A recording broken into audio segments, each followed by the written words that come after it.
Welcome, Canada, and of course, our brothers in the Taliban, and our amigos in ISIS, our compadres in Al Shabaab, our mezami in Boko Haram, our mishpacha in Hamas, our tight cousins in Hezbollah, my uncle's best friend's dog's cousin once removed in Jait al Muhammad, and of course, our best friends in Hezbollah Mujahideen. Welcome to Canada, where, of course, if you are a murdering terrorist, you are our brother, according to the Minister of Gender Equality. That's a real thing in Canada, Miriam Monsef. So we'll get into that today because there's a lot of, this is just inexcusable. The Minister of Gender Equality in a country formerly known as Canada, now, China round two, our Minister of Gender Equality, such a thing does exist in this country. She has called the Taliban her brothers. So Miriam Monsef, who has a bit of a history, shall we say, in controversies. If you don't remember, Miriam Monsef used to be a real minister. She used to be Minister of Immigration. She immigrated from Afghanistan. Well, it turns out she mixed up Afghanistan from Iran. She was actually from Iran, not Afghanistan. So after she lied about her immigration status, the immigration minister at the time had to resign. But it's Trudeau's government, so if you suck at your job, you never have to leave. You just get transferred somewhere else. So she was then made governor status of women, and now she's Minister of Gender Equality and Status of Women. I'm not even sure if that's one of the new ones they made up. It's impossible to tell anymore what's real, what's not real in the Trudeau Canada. But that trended all day is we have a Trudeau minister calling the friggin' Taliban, again, the Taliban, famous for being the Taliban, her brothers. So this is where we're at in the country. So we have a pro-Taliban or a Taliban-friendly Minister of Gender Equality, Miriam Monsef. And also Joe Biden seems to be quite Taliban-friendly himself, but let's start in Canada because that used to be a country. Now, Miriam Monsef, as I said, she got her start in politics by lying about her immigration status and somehow became immigration minister. She was Minister of Immigration. She said she was from Afghanistan. Turns out she's from the Islamic Republic of Iran. No big deal. That's just one of our most duplicitous enemies with a penchant for lying and murdering Canadians. Nothing to see here. Moving on. She then tweeted that she was, quote, fascinated, or Sharia law fascinates me was her line. She's fascinated by Sharia law. So, caught lying on your immigration status as immigration minister. Can't be immigration minister anymore. What role would be great for someone who's fascinated by the tenets of Sharia law? How about Minister of Gender Equality? Because there is no law on earth, no rule system more gender equal than Sharia law, which literally says that women are half of men in everything. You need 2 witnesses to prove something. That means 4 women because women are half people. According to the Islamic Republic of Iran, killing a woman is about the same as shooting off a man's testicle. Because again, that's where babies come from. That's what makes the man, so literally half. Women are worth 1 testicle under the Islamic Republic of Iran, a country that supports basic child prostitution through muta marriages. What a feminist, gender equal place for us to aspire to be like. Again, we have a Minister of Gender Equality with a penchant for lying about her immigration status, made into the Minister of Gender Equality, fascinated by a rule set that says women are literally half. This is the country that we live in, run by the idiots who allegedly run this country. I don't believe that anyone in the Trudeau cabinet could actually manage to run the country. So welcome to everyone. Hello, first comment to Gavin. I just feel like the Liberals are trying to lose. Yes, this is Canadian election politics. Everyone is trying to lose. We will decide who is the best loser, who is the best at being a loser. That is what this election is about. It is not about competence. It is about widespread, vast incompetence, which the Trudeau Liberals are you know what? I didn't think the Trudeau Liberals could be this good at sucking so bad. Like I didn't think they had it in them. especially because they paid the media $600 million to ignore all their faults and, write songs about how, it's great. So the Taliban's are brothers. Well, we just have more brothers right now. Everyone likes their brothers, right? What's wrong with a big family? Everyone loves a big family, unless it's time to complain about climate change, in which case, if you have more than one kid, you're literally a terrorist. Okay. Miriam Monsef is a joke. And the question now has to be, what type of Islamist supporter is she? Is she an Islamist?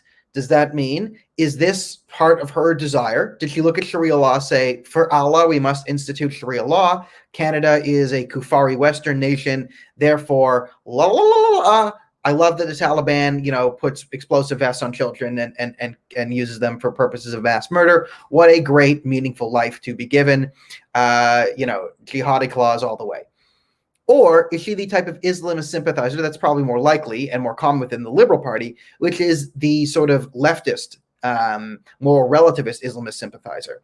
So you see this in terms of Justin Trudeau a lot, where he doesn't want to say the word ISIS or terrorists. He calls them extremist travelers. And then when he's accused of, when he's confronted on his ISIS support, he then starts to yell about Islamophobia, essentially conflating all Muslims with ISIS, basically saying if you criticize ISIS, that is in itself a criticism of Islam, but then go on to say that ISIS has nothing to do with Islam. I know that's more of a Barack Obama line, but this is a central sort of leftist Islamist sympathy. They fall on the intersectional scale where brown people are Muslims and Muslims are oppressed and brown people are oppressed. Therefore, because they meet certain intersectional criteria, we've prayed to the gods of critical race theory, and we decided that America must be wrong, the Taliban must be right, because something, something, something, Kimberly Crenshaw, something, something, something, Michel Foucault, something, something, something, Ibrahim X. Kennedy, Robert DiAngelo. That might be the more likely thing. She just might be a very dumb lefty. I gotta imagine it's somewhere in between the two, because she is from the Islamic Republic of Iran. She did actively lie about being from Afghanistan. So that lie shows me, some at least some cognitive understanding of the lie. Because the reason you would lie and say you're from Afghanistan, not Iran, is you understand that Iran has problems. And the problems that Iran has is it's trying to take over the world and destroy the West. It's doing that because of radical Islam. Why do I say that? Because that's why Iran says it's doing that. So the Islamic Republic of Iran is trying to take over the world because it's a radical Islamist dictatorship run by crazy theocrats who should be shot in the face. Now, Miriam Monsef then lied and said she was from Afghanistan to garner sympathy, knowing that radical Islam is itself a problem. So there's some sort of understanding in that lie that radical Islam as an ideology exists, and you want to dance around it and distance yourself from it in terms of immigration applications towards Canada. So we get some sort of precognition there. Then to go on and say you are fascinated by Sharia law, you would have to be really, really, really, really, really, really stupid. A level of stupidity I do not buy. Like, we all make fun of Justin Trudeau for being stupid, but I've gone over this before. No one really buys that anyone is as stupid as Miriam Monsef would claim to be, where they are fascinated by Sharia law, but have never once seen the proof that Sharia law does not treat women equally. I mean, literally half. So what is the lie here? Now, it still could be a leftist nonsense lie. It could still be I don't care how many facts I'm confronted with. The narrative is the narrative, and I will think what I wanted to think going into this. That's very possible. That's right up the Liberals' alley. We've seen, I'm sure you've met some leftist who has dug their head in the sand pretty tightly and locked it there. But with Miriam Monsef's track record and being from the Middle East and her penchant for lying on issues related to this, I don't think she deserves the benefit of the doubt. I think she deserves to be rather, harshly questioned on this. And as a party, the Trudeau Liberals were willing to negotiate with the Taliban, a week ago, or let's say about 9 to 10 days ago, then unwilling to about a week ago, but now willing to again. They can't commit to whether or not it's a terrorist group that they'll never recognize. So it looks like, it could go either way here. Is she an Islamist supporter, or is she an idiotic Islamist supporter? Is she a useful idiot, or is she part of the jihad? This is what we don't know. And if it was just these comments in a vacuum, the Taliban are our brothers, because she's a liberal and I guess she has a Muslim background, but I would lean towards idiot. My first thought is idiot, because that is the current culture within the Liberal Party. But the past behavior and pattern behavior here means it's nearly impossible to tell. So let us ask the questions as the mainstream media. Let's bring this up. What parts of Sharia law fascinate her? I would dare Rosemary Barden or anyone who's been, checkmarked and given the election debate to monitor. Oh my God, the election debate. I think I might see my tweet there, but like 5 parties, 5 moderators, 2 hours, stupid. Yeah, I mean, we don't need Sharia laws here. We run away from Iran. We run away. And here's an Iranian who ran away from Sharia law.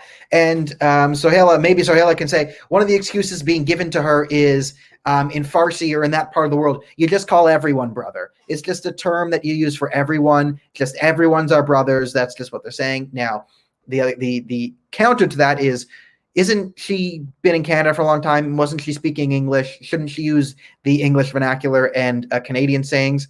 And also, yes, if you're going to call them brothers and say the Taliban are our brothers, welcome bros in the Taliban, Talibros, right? If we're talking about the Talibros, just because Miriam Monsef's a Muslim, the Taliban's a Muslim, so they're brother and sister, all one big family. All Muslims are connected in a family.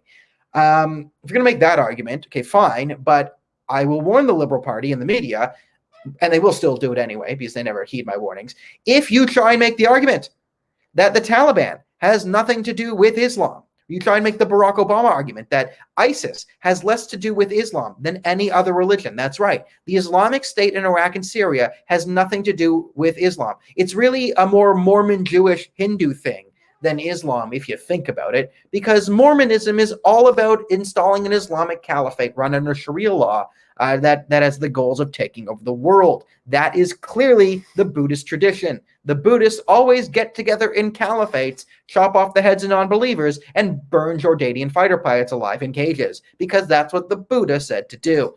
So if you want to play this, the Taliban is not real Muslims card, right? Everyone we don't like isn't the real Muslim. It's the same thing the left always plays. Oh, they're chopping people's heads off under this Sharia law. Well, that wasn't real Sharia law. Real Sharia law will be great. There'll be a water park and gender equality.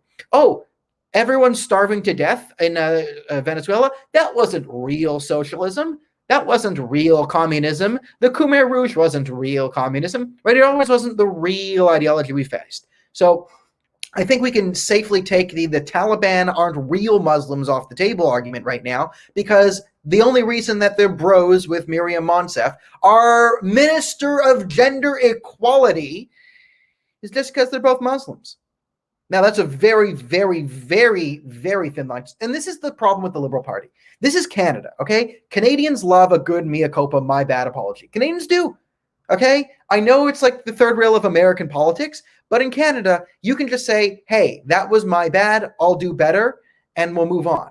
But no, the Liberals cannot do this. They are the most arrogant party, people, collection of imbeciles you have ever seen in your entire life. They go out there. They call the Taliban bloodthirsty Islamo-fascist, shoot your girls in the face if you send them to school, Taliban. The Minister of Gender Equality calls the Taliban an organization that believes in murdering little girls if they have the audacity to go to school, her brothers.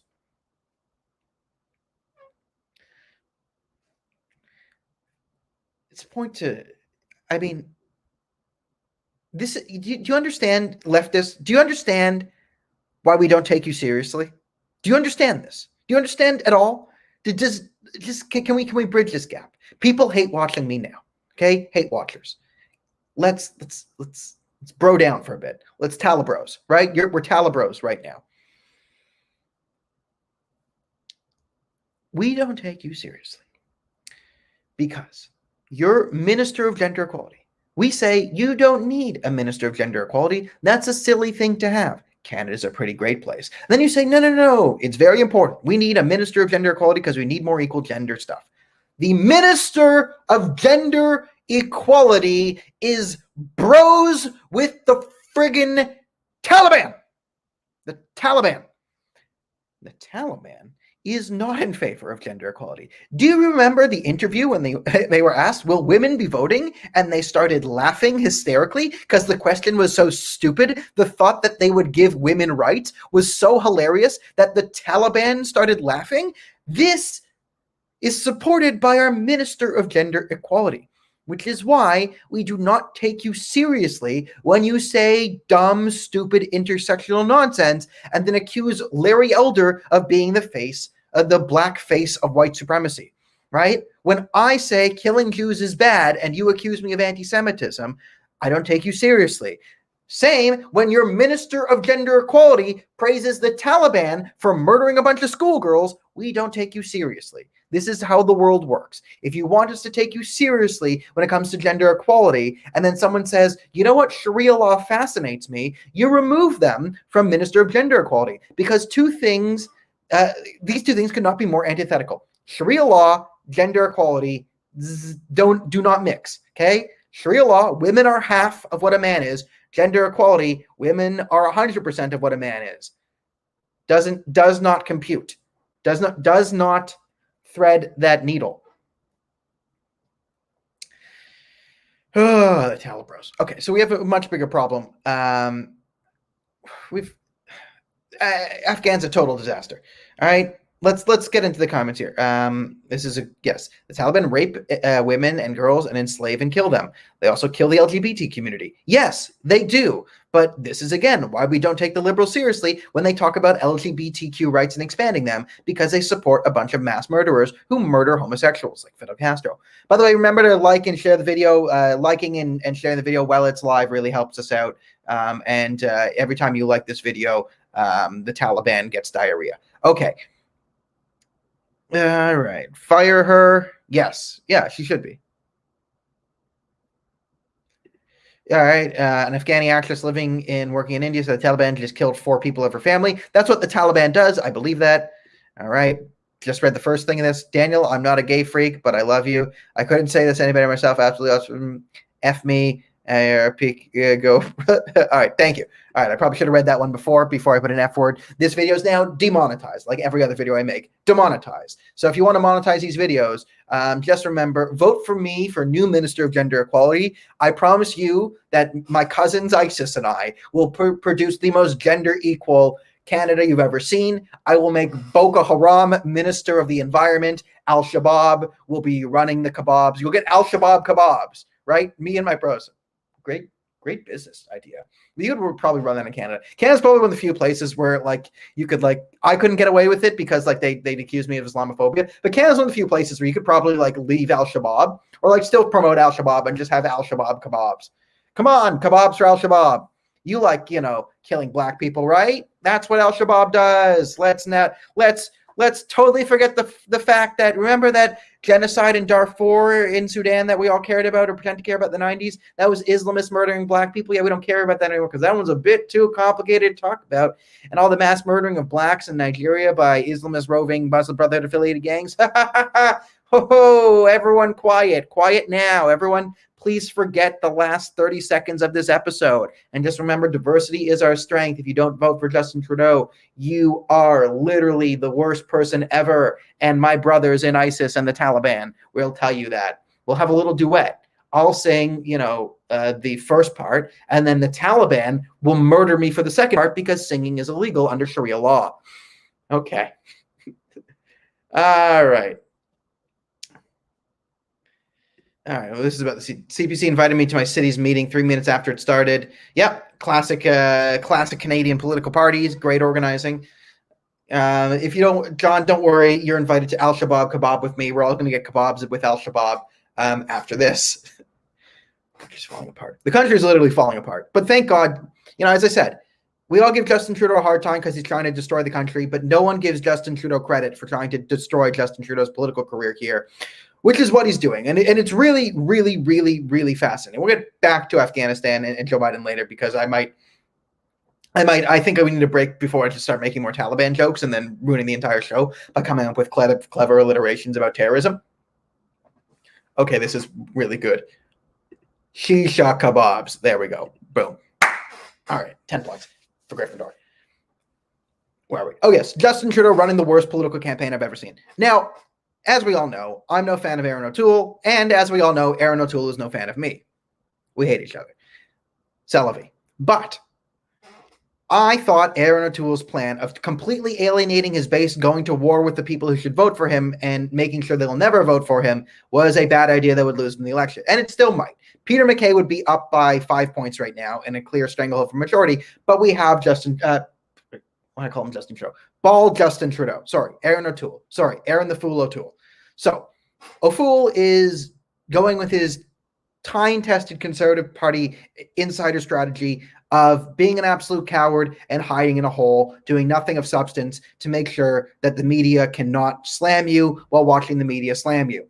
This is the tried and trusted Conservative Party way to win. It's worked never, and we're going to keep doing it again and again and again until it doesn't work one more time. But it might actually work and get him a minority here, because Aaron O'Toole's plan of just do nothing, bore everyone, take pictures of himself. I rolled up my sleeves in front of you. This is the Aaron O'Toole campaign. I'm basically Aaron O'Toole, right? So this is my Aaron O'Toole thing is like, guys, Justin Trudeau's bad. I will roll up my sleeves and get to work. What will you do? Exactly the same things as Justin Trudeau. But right now, this is an infinitely better campaign slogan than Justin Trudeau. Thought I had to sneeze there. I still do, but we're going, damn it, bad. Okay, so Aaron O'Toole's plan of hiding from the world seems to be working because Justin Trudeau, do you remember the Simpsons episode where Sideshow Bob, my arch nemesis, rakes. I thought I was your arch nemesis. No, rakes. Just every time he's just stepping on, this is Justin Trudeau's campaign. Just every step is rake to the face. And it makes it even better. I don't understand how he's doing it. This is really, this is something special to watch. It's like, what's the opposite of watching a pitcher throw a no-hitter, like a perfect game? Like when I was watching Roy Halladay, he was on the Phillies, but I still loved him. And like he had a perfect game going in the playoffs. It was great to watch. It's like the exact opposite of that, except they were not taking him out. Like they can't take him out. Everything he's giving up is like everything. He hasn't thrown a pitch in the strike zone yet. It's amazing to watch. It's truly amazing. You've never seen this before. Everything he does blows up in his face. Again, the hubris of these idiots is truly off the charts. They get caught manipulating media to misrepresent Aaron O'Toole's answer on private versus public healthcare. And O'Toole's real answer is something that we need partnership between private industry and public healthcare to get the best value for Canadians going forward. And that's what we do, okay? We do have a fully public system. It's illegal to have privatized medicine. I know people, I've heard stories of people trying to donate. Their mom dies of cancer. So they tried to donate a mammogram machine so women could just come in and get mammograms for free. But you couldn't do it in Canada because it was a charity. So you just couldn't do it. So they ended up giving it to Buffalo and Rochester. So they got the free machine. And Canada didn't, because we're very strict on no private healthcare. But there are ways in which the private industry works with the healthcare system. Like Shoppers Drug Marts are in the hospital, like pharmacies, for example, are a great example of this. Like every Liberal supporter who got their vaccines, a lot of them might have got in the hospital. Some of them might have got them again at Shoppers Drug Mart or Rexdale. This is the type of partnership between private businesses and the public healthcare system that O'Toole was clearly talking about. It's something that the Liberals also talk about and the NDP also talk about. But because everything is insane and the Liberals are idiots, this is the attack they're going on, is they manipulated, spliced together 3 different answers from Aaron O'Toole, 3 different questions, and then clearly made a misleading video. Now, if that wasn't bad enough, they actually got flagged by it with Twitter. Twitter actually had to flag it as misinformation or manipulated media. They couldn't then back down and say, the intern behind that is fired. We will do a better job next time, and then it goes away. No, they doubled down to keep it in the news. They said the video stands for itself. Oh, and it wasn't misleading because we linked to the thing there. That's the Liberal Party. Is they just. And you don't realize how bad this rubs Canadians the wrong way. There's one thing to the Donald Trump never apologizing. He's an American.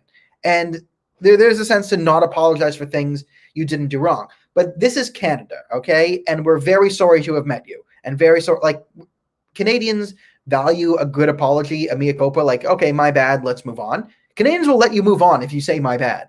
But Trudeau never says my bad. It's quite fascinating. Remember when he wore blackface and this was somehow your fault?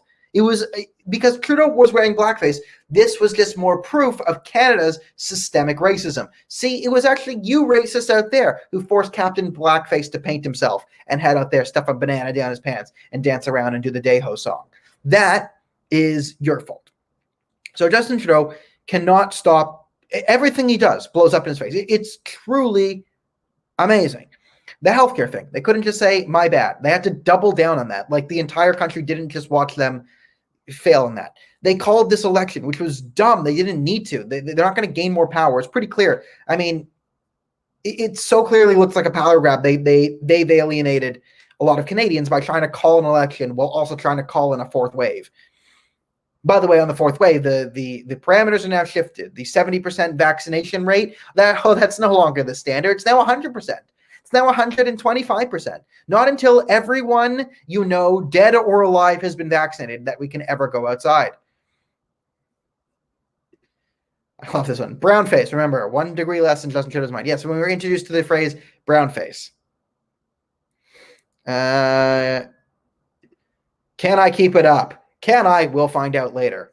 Who vetted Trudeau? Okay. Navdeep Bains, from what I hear, Omar Al-Gabra, Jerry Butts, and Rob Silver,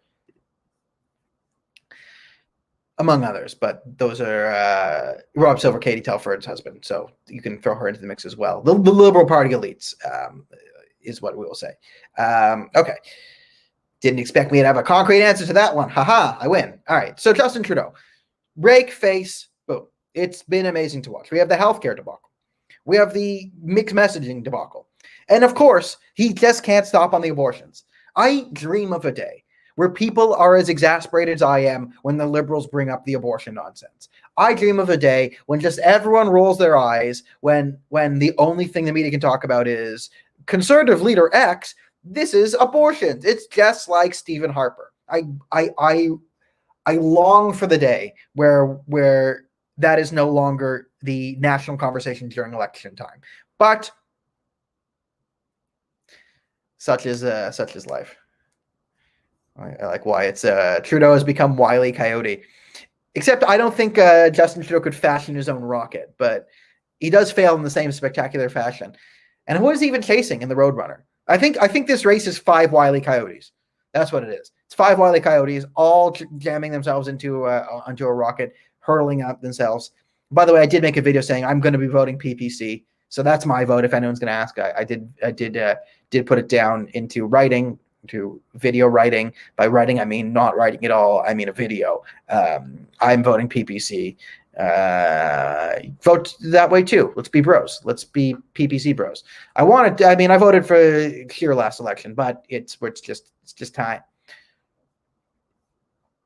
Yep, BC has the COVID passports. So no longer conspiracy theory, guys. It's now a conspiracy fact. All right. Justin Trudeau's week.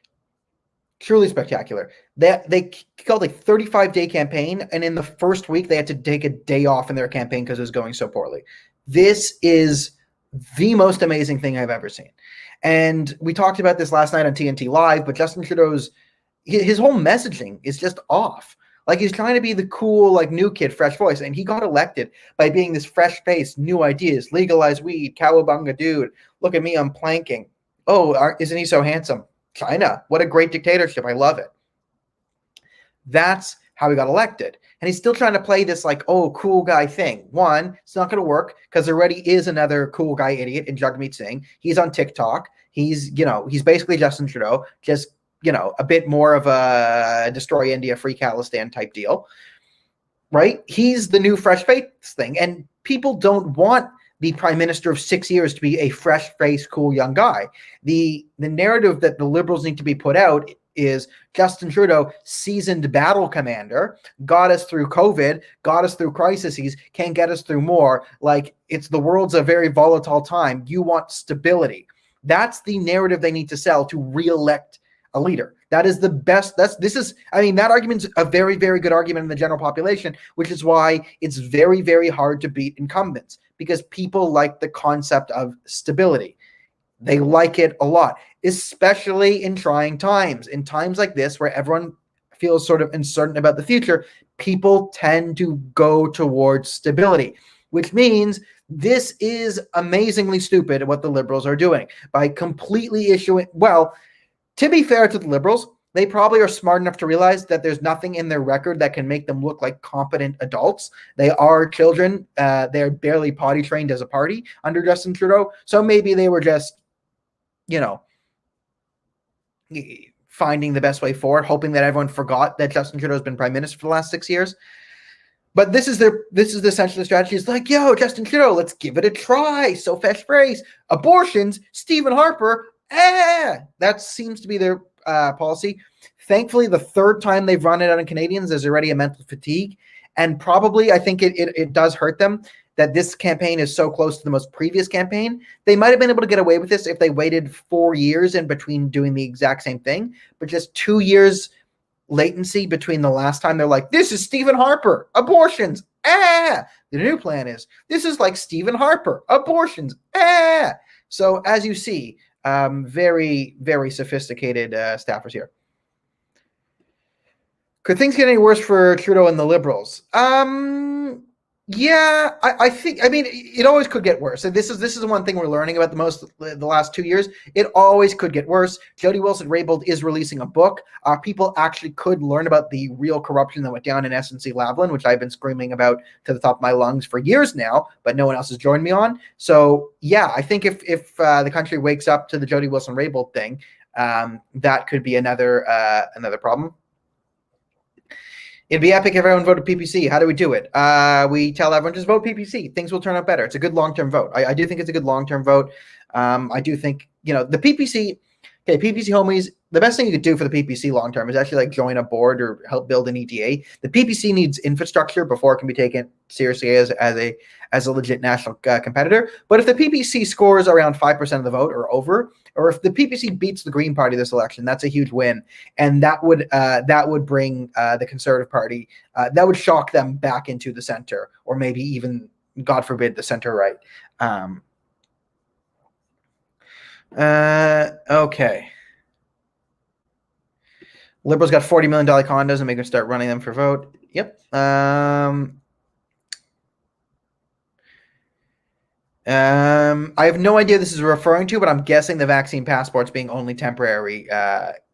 No, guys, don't worry. The vaccine passports are only temporary, just like you are going to make money off the carbon tax. Remember, you're going to make money off the carbon tax, and all these emergency measures are just short-term. You can trust the government. Okay. So this is Justin Trudeau's week. I don't know what he's done good. I've been thinking of how does Justin Trudeau take himself out of this tailspin? And the answer is just stop being Justin Trudeau, which I don't think he's capable of. The only way out of it is you're going to see the propagandists, the paid propagandists in the media really, really, really, really ratchet up their work and try overtime to justify everything Trudeau does. Work articles and content, build fake narratives for the election to distract from the real narratives in Justin Trudeau. And this will be the test for Aaron O'Toole is, does he have the political skills and charisma to shift the conversation into the place he needs it to be? Because right now, everything is coming up Millhouse for him because Justin Trudeau keeps grabbing the national spotlight like a 10-year-old with severe issues and attention needing, an attention-starved 10-year-old boy. He keeps grabbing the mic and shooting himself in the foot in front of the country. Eventually, likely, Justin Trudeau will stop doing that. Either the media will take the microphone away from him so he can stop shooting himself in the foot, or someone will eventually put a helmet on him, do the thinking for him, and Gerald Butts will get out there and say things like diversity, abortions. We're going to, give you the government's going to pay you $1 million to get an abortion. And they'll be like, yay, free money, abortions. So eventually they'll get back to that strategy. It will be up to Aaron O'Toole to use his skills as a politician and a leader and someone who has access to a national platform to create the story and meld them in his favor. And I don't think he will do that because I do know the Conservative Party insiders and they are allergic to good ideas in modern politics. So their plan is essentially to hide in a hole and hope that Trudeau continues to publicly embarrass himself literally every single day. Right now, that strategy is working. Thank God we have Justin Trudeau to take down Justin Trudeau, but eventually he might just be thrown in a hole and locked up, only to be brought on an election day to be like, remember how handsome Captain Blackface is? All right, let's see what Wise got. One thing I see happening in the election is that Trudeau puts himself in such a hole that him even putting his pants on makes him look like he's doing better in the second half of the election. That's a good point. This is sort of the Donald Trump problem in 2016.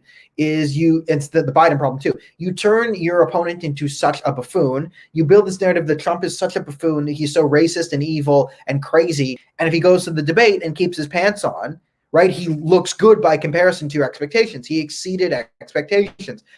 So he gets a bump. Same thing with Joe Biden. When we tried to portray him as completely senile and incapable of stringing two thoughts together, well, when he had two functioning brain cells for 20 minutes during the debate, he exceeded expectations because the expectations was he was going to need to have his diaper changed on stage and then forget his own name.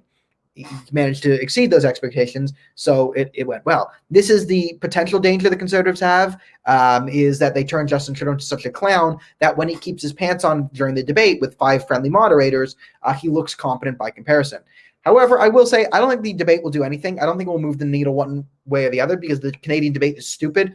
5 parties, 5 moderators, 2 hours, 10 people, like it. Come on, like no. We will be doing the roast of the election. So if you don't want to watch the debate, I think we'll be doing a post-debate roast of the election. Should be fun. I thought this was going to be about me because I saw Dan Idiot. My MP is Dan Abbas. He is an idiot. Doesn't surprise me. I've talked to many MPs. They're idiots. A lot of them are. Yeah, this is after the federal debate media will be like, whoa, Justin Trudeau making a comeback. Yeah, you're going to see you will see no matter what happens in the debate. Justin Trudeau could literally start throwing his feces around and you will start to have media coverage about how he really handled the debate and showed poise and showed maturity. And they'll start to build the narrative no matter what he says. He can literally get up there and be like, Allahu Akbar. Hello, Habibis. We are going to reinstitute Sharia law. Here's my new chief of staff, the ghost of Abu Bakr al-Baghdadi. And from now on, you just literally, and the media will say whatever. And if people point out no Maxime Bernier in the debate, good for Maxime Bernier. This is the best thing for the PPC because then they get to play they don't get to fail at the debate. So if you think the debate won't be designed to trip up Maxime Bernier, you're wrong. Although he did do well in the last debate for the first half before he asked questions of Andrew Scheer instead of Jagmeet Singh. But I digress. By not getting onto the debate, they get to sort of raise a bunch of ruckus and say how they wouldn't be at the debate. Then they get to that and answer all those questions in free form, and then people will look towards them, right? So they get the sort of anti-deep state cred, and they got to make noise. But they don't have to go there and, as I said, Maxime Bernier, here's 3.5 minutes to explain why climate change causes homophobia and why. Why do we need that? You're a little late. Oh, we just did there. But we have a lot of time for that. And I think, as I said, I think it's a good thing for Bernier. We discussed it a bit last night. I know not everyone watches TNT Live, but, get in there.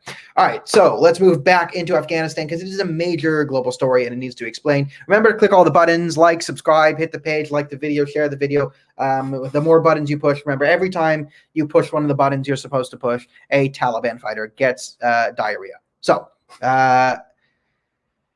we need to talk foreign policy because this is really scary. The new world of idiots we have controlling us. We're really the old world. The Obama doctrine is back and in full force and worse than ever.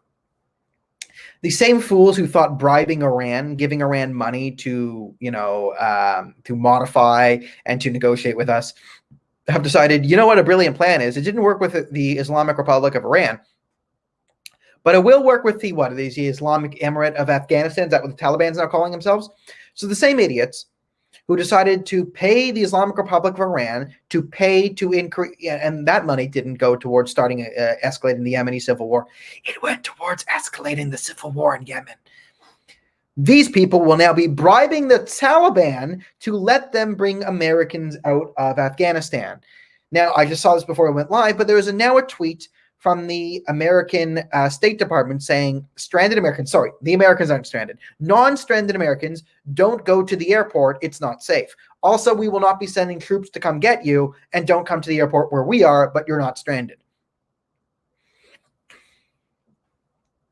So the big moral failing is, let's talk about it from a Canadian American point of view, is we had to evacuate everyone before we ran away.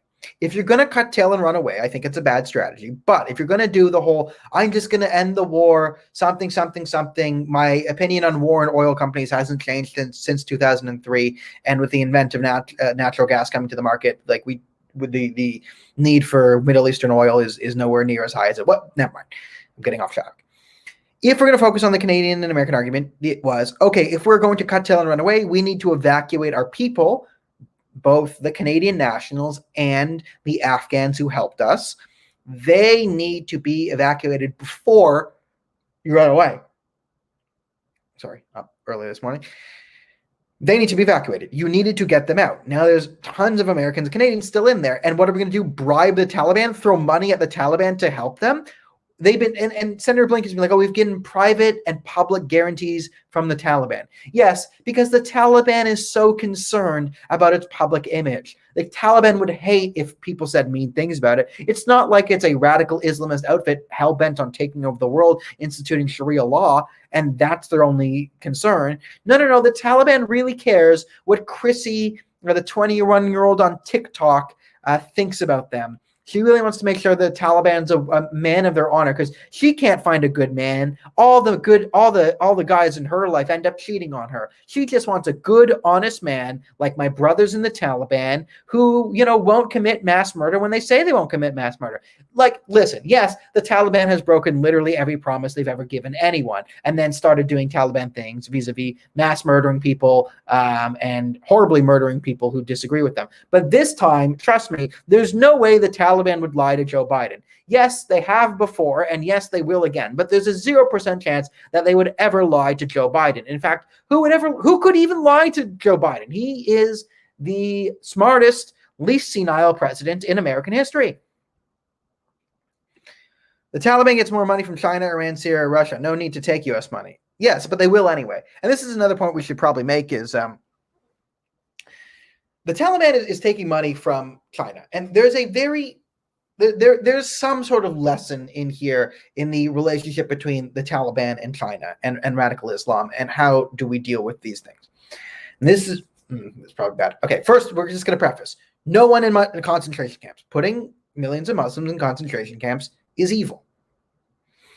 Now, if the radical Islamist narrative everywhere is built on this sort of victimology narrative, a lot of the terrorists are radicalized by our modern universities. You don't even need Anwar al-Awlaki anymore. Like I've said this about the Ohio State terrorist. I read his thing, and it seemed like, yes, he was mentioning Anwar al-Awlaki, but he seemed like he was radicalized by Ohio State more so than Anwar al-Awlaki. I think it was the college leftists who gave him this great victimology narrative, that sort of this cut and paste nonsense you hear in the Middle East, that all the Middle East problems are a result of the fact that America exists, or the Sykes-Picot Agreement. These crazy Europeans came in and they did things and they drew borders, and because the Europeans made maps, this drove all the people in the Middle East crazy, and they just can't stop murdering each other. Kaboom, kaboom, kaboom. We feed this narrative to them, we give them this victimology thing, and then they internalize it, and then they go kaboom, kaboom, right? Then you get Anwar al-Awlaki in there. Where am I going with this? What I'm saying, though, is if your victim narrative is based, if your terrorist narrative relies on you making young Muslim men feel like victims, right, to then join the Taliban, ISIS, whatever, well, it's pretty easy to say one country in the world is victimizing Muslims, and that would be China. Sorry, the province of Western Taiwan, because the province of Western Taiwan is murdering lots of Muslims, putting them in concentration camps, separating them from their family, and that is bad. But it also shows us a very interesting dynamic with radical Islamists. So there's countries like Pakistan. By the way, big ups to Chris Alexander for trying to get us to sanction Pakistan. If we want to do something productive in Afghanistan and you don't want war, but you do want to stand up for human rights, well, then sanction Pakistan. Because Pakistan is destabilizing Afghanistan. What do they get out of it? They get the spread of jihadist groups, which India and the Americans will have to deal with. So they kind of just get to mess with their allies and enemies. Okay, so you have China and probably Russia as well, and they're men of their word, not men of, actually no, the Russians aren't. The Russians will break any agreement at any time with whoever. The Chinese won't. So the Chinese are at least a country of their word. And if you do not go against them, they will not go against you. The Chinese government will sell to rapists, pedophiles, mass murderers, and they'll sell and buy from anyone. Anyone. There is no morality test that the CCP gives anyone before they buy or sell to it. They'll sell to the Taliban, they'll sell to ISIS, they'll work with Pakistan, they'll work with whoever. Their condition is if you go against China, they will completely cut you off. So all you have to do is bow down and accept Chinese terms and let them build infrastructure in your country and kind of take you over colonial style, slow time. And in which case you get cheap Chinese products, or you go against them, in which case they will go against you and use their full might to do so. This is the language that the Islamists understand. The Taliban understand this language. They speak the same language as the Chinese government, and I don't mean Mandarin or Cantonese or Arabic, Pashtun, technically. I mean force. The Taliban understands that if they go against China, China goes against them. If they don't go against China, China will buy and help them. That is what they understand. They understand this clearly. They understand that China is the more powerful party, which means China makes decisions here, which kind of keeps China safe from the Taliban, because the Taliban know if they mess with China, it will kill them all. So their plan is essentially take over the world. China will be last. So they save themselves, put themselves last place for the Islamist takeover. But this is how they work. Again, Pakistan working hand in hand with China. Pakistan loves talking about Islamophobia. Pakistan will murder Sikh girls. The government of Pakistan will shoot down laws that make it illegal to rape and kidnap young Sikh, Hindu, and Christian girls, forcibly convert them to Islam, and then basically keep them as sex slaves. This is perfectly fine in Pakistan, but Pakistan will scream about Islamophobia in Canada because someone sneezed within 10 feet of a Muslim somewhere. Right? Imran Khan will get on Canadian media, and the CBC will be like, should we have free speech? And he's like, no free speech in Canada. We interviewed Imran Khan, a man who said the Taliban had just thrown off the shackles of slavery. A pro-Taliban man was interviewed on Canadian television after the horrible attack in London on the Muslim family there. Now, we all agree, murdering a family with your car is a very, very bad thing to do. We also all agree, shut up Pakistan. 10,000 things happen in Pakistan that are worse than that every single day. Not to say, not bad. Murdering family, super evil. But Pakistan, step your game up if you want to ever criticize anyone about anything. So, okay, where is this all going? This is the language of the Taliban, strength. So, the Taliban respect China in a way. Even though China's like, Muslims, kill them all. Concentration camps, kabu, kabu, kabu, kabu, kabu.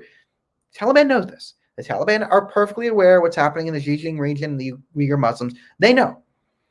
But they respect China's force. They respect that China says, we'll work with you, but we are your daddy. You say one thing bad about us, we flip on you, and we'll kill you all.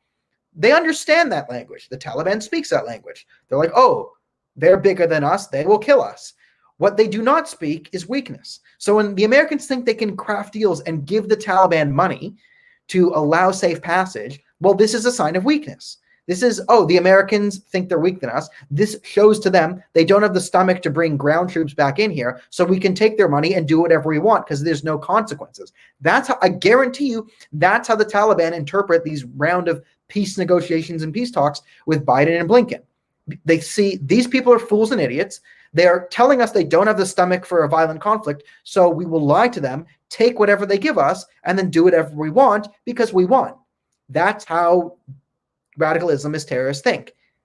And there is no comparison on the human rights record of Muslims in America versus China. Sorry, the province of Western Taiwan. But all radical Islamists speak the language of force. And they understand that China will kill them all or destroy them if they go against them. I like a great song. We should bomb, bomb, bomb, bomb, bomb Iran. Ooh, this is a spicy little tidbit. Jordan. has come across a fact that makes China look bad. Well, we'll wait for that one. China's an economic basket case. Canada's cutting China off from trade with us alone would crash them in 5 years easily. They're always on the knife's edge. Yeah, China like will print money and like they build ghosts. Like China is a bit of a house of cards. If the U.S. under leadership of someone who wasn't Joe Biden could unite the Western world and all shift away from China, then China would lose. Like China is a bit of a paper, not I wouldn't say a paper tiger, but China is a bit of a house of cards here. That's economic growth is completely unsustainable, and a lot of it is based off force and lies. Like you can lie about your economic record long enough, but eventually reality will come to your door.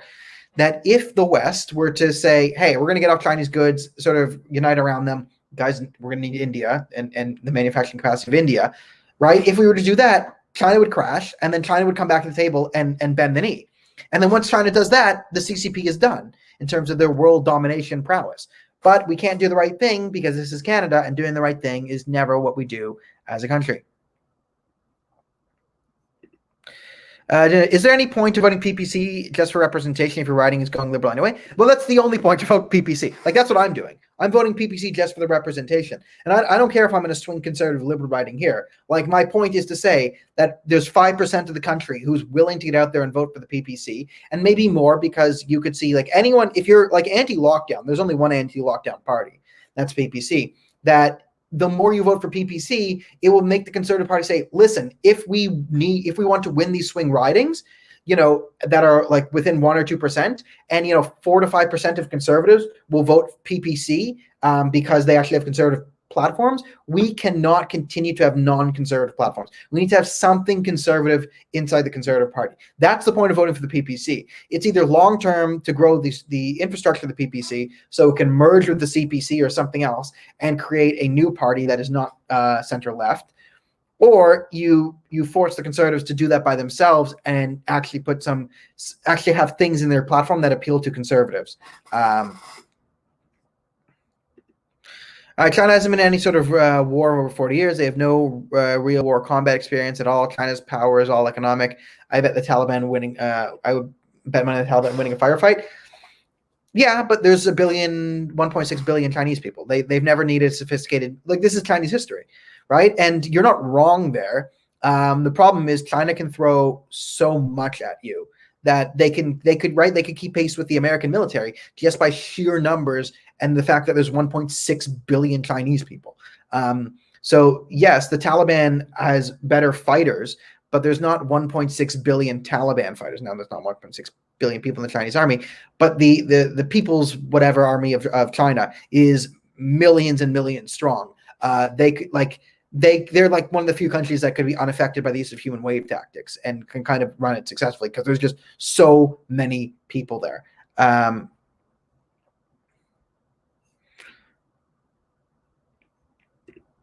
China's military has an obesity problem, and whenever they get into skirmishes with India, they get rolled. Yeah, because those are skirmishes, and the Chinese do not do well. As you guys point out, the Chinese are not great fighters one-on-one. Like, if there's one military unit of Chinese military against another military like India, because India actually has had fighting experience and has had to maintain a good special forces to keep pace with crazy Pakistan and all the terrorists on their borders. So the Indian army actually has stuff to do and fight terrorists, whereas the Chinese don't. But the problem is, if you get into war, this is why China is afraid of India, because India has 1.3 billion people. This is why China is afraid of India. This is also why China isn't afraid of anyone else who isn't India, is because they would never go one-on-one with any other military. So yeah, one-on-one, the Chinese army loses, but 1 on 17, that's when the Chinese can win, and they can do that. They can just say, oh, for you have one unit there, we'll throw 17 at them, and that's where they gain the advantage. It's purely in numbers, volume. You would run out of ammo shooting all of them. This is sort of the strength of the Chinese military, is there's just so many of them. Thank you guys for believing in me taking down the Chinese military. I'm going to learn more Kung Fu.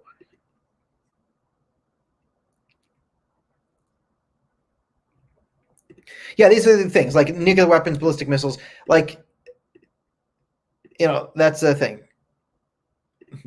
Arm wrestle the Chinese military. We'll have to see that. So here's the problem with the Obama foreign policy, is we are emboldening our enemies. We are showing signs of weakness, and I say we as the West. And I don't think Justin Trudeau is helping anything. There's now a report that apparently an ex-CIA agent went to Afghanistan, got together 500 different interpreters, took them to the airport, and then they were refused by the State Department. If this is true, that's terrible. So I'm going to preface this with if that story is true. But if it's not true, I think that's the best sort of anecdote to talk about everything we kind of want to talk about it in the fall of maybe the American bureaucracy or the Western bureaucracy. And this is a big problem. So let's just say the story is clear. You have an ex-CIA agent going into Afghanistan, rallying together 500 different Afghan interpreters, bringing them to the airport, helping them get their paperwork filled out, but then shut down by the bureaucrats at the State Department. This is widespread systemic failure. Now, I think we can all understand how this would happen in a lot of different places in government, okay? You could understand how a zoning board, if you just try to do something urgent, you would just get rejected by one bureaucrat there. And is that a big deal to the person that it happened to? But to everyone else, it's sort of baked into the cake.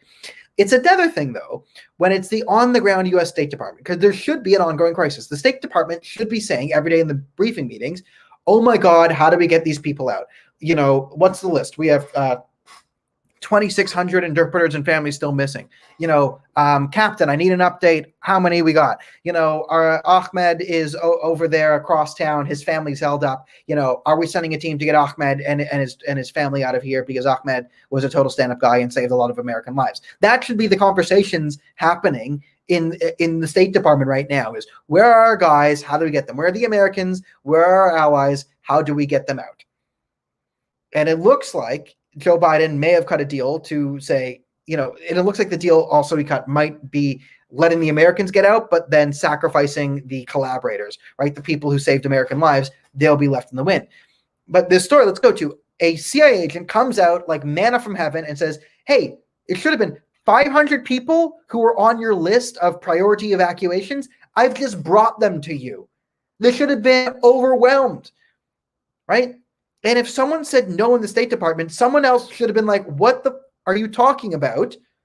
Yes, yes, yes. Get them on a plane now. Someone should have called over his head. Like if there was one bureaucrat who there said, oh, you don't have the proper paperwork, sir. Someone should have been over his head saying, hey, dum-dum, this guy just did a great PR victory for us. What a great PR victory you could have. Oh, America just takes 500, ex-CIA operative evacuates 500 interpreters. You group them off the plane. Biden goes to meet them, so gives the guy a medal, says, great job. Great publicity at a time where you're getting hammered for abandoning your allies.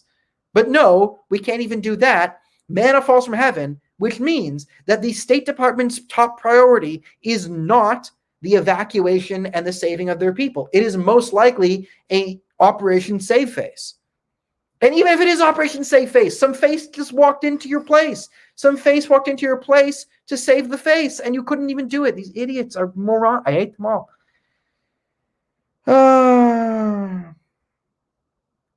I like this. Globalist news. I like that. Told me we should what I should know about Miriam Monsef's so-called cultural reference to the Taliban. Here's my response. Not my brother's. Yeah, I mean, globalist news. I like that name. Taking it. They were trying to say, oh, it's a cultural thing. She's from parts of the Middle East. We're not quite sure because she's lied about it before, the former immigration minister. But this is just what Middle Easterns do. They just call everyone brother and sister. Everyone's a brother. Everyone a sister. Hey, wait, Miriam, Minister of Gender Equality. Why are the Taliban your brothers? Why aren't they your sisters in the Taliban? Could there be a reason why you didn't call the Taliban your sisters? What about the sisterhood? Why is there no Muslim sisterhood? Why is it the Muslim Brotherhood trying to take over our country? What happened to the Muslim sisterhood? Come on. Come on. Yeah. The UK, France, and Germany sent soldiers to get their people out. I didn't know why the United States and Canada couldn't send soldiers to get our people out. People keep here going to left behind in Afghanistan. Do you understand? Do you understand people who helped us over there? Yeah, like again, it's inexcusable. Our behavior in Afghanistan is inexcusable, and these Afghans risked their lives, as you're clearly, and they risked a pretty brutal death for them and their families to save the lives of Canadians and Americans. Them and their families absolutely deserve Canadian citizenship. They deserve to be flown into Canada, fast track for citizenship, given a BS test that's easy to pass, like, what color is the color green? You have one answer, and the answer is green, and then be given citizenship based on that. That's what they deserve. Instead, they've been left behind in friggin' Afghanistan with the Taliban who's trying to murder them for gender equality. I love to hear the answer. What's up with the Muslim Sisterhood? Muslim Sisterhood should be the equity version of the Muslim Brotherhood. LOL. Yeah, that's when the Muslim Brotherhood's been pretty hardcore in trying to push the diversity narrative. I want to see the Muslim Sisterhood. I'm not taking the Muslim Brotherhood seriously until you have the Muslim Sisterhood. Come on, I'm looking at you, Muslim Association of Canada. Step up and bring in the Muslim Sisterhood. Get on there.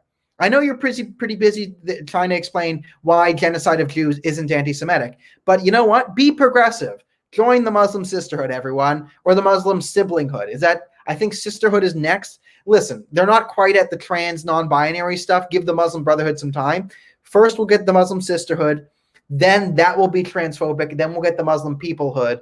And then we'll go from there and decide what the next name should be. How many Afghan terrorists are being imported without vetting? Just in time for September 11th anniversary. The good news is, on that front, is we don't know. We'll find out.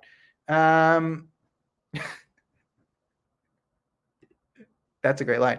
Traveling burqa of the Muslim Sisterhood. My